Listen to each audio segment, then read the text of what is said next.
आता पहिलं जे रोटेशन आहे ते ऑलरेडी सुरू झालेलं आहे. ते साधारण 55 दिवस चालेल. ते संपल्यानंतर एक 5 दिवसाच्या गॅपनी परत एक 45 दिवसाचं रोटेशन काढलं जाईल.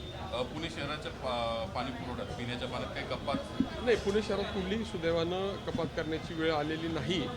परंतु आम्ही पुणे महानगरपालिकेच्या प्रशासनानं त्यांची जी काही वितरण व्यवस्था पिण्याच्या पाण्याची आहे त्याच्यामध्ये सुधारणा केल्यास हा जो ग्रामीण शहर हा जो काही संघर्ष आहे तो कमी होईल अशा प्रकारची सूचना केलेली आहे.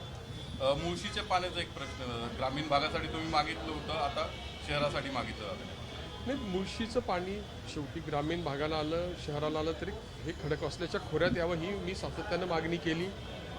मी त्या संदर्भामध्ये आग्रही राहिलो. तत्कालीन मुख्यमंत्री देवेंद्रजींनी त्या संदर्भात 2 समित्या केल्या. दोन्ही समित्याचा मी सदस्य राहिलो आणि हे पाणी या खडकवासल्याच्या खोऱ्यामध्ये आणण्यासंदर्भातली भूमिका आम्ही सातत्यानं मांडलेली आहे. आणि या बैठकीत सुद्धा मी पालकमंत्री माननीय अजितदादा आणि जलसंपदा मंत्री माननीय राधाकृष्ण विखे पाटील साहेब यांना विनंती केली की माननीय मुख्यमंत्री महोदयांना मी वेळ मागण्यासाठी विनंती केलेली आहे. तुम्ही त्याच्यामध्ये थोडं आग्रही राहिला तर मुळशी संदर्भातला जो काही निर्णय व्हायचा तो लवकर होईल आणि त्या संदर्भामध्ये या बैठकीत चर्चा होऊन संयुक्तपणे माननीय मुख्यमंत्र्यांची भेट मागण्यासंदर्भातला आज चर्चा झाली, तसा निर्णय झाला. एबीपी माझा, उघडा डोळे बघा नीट.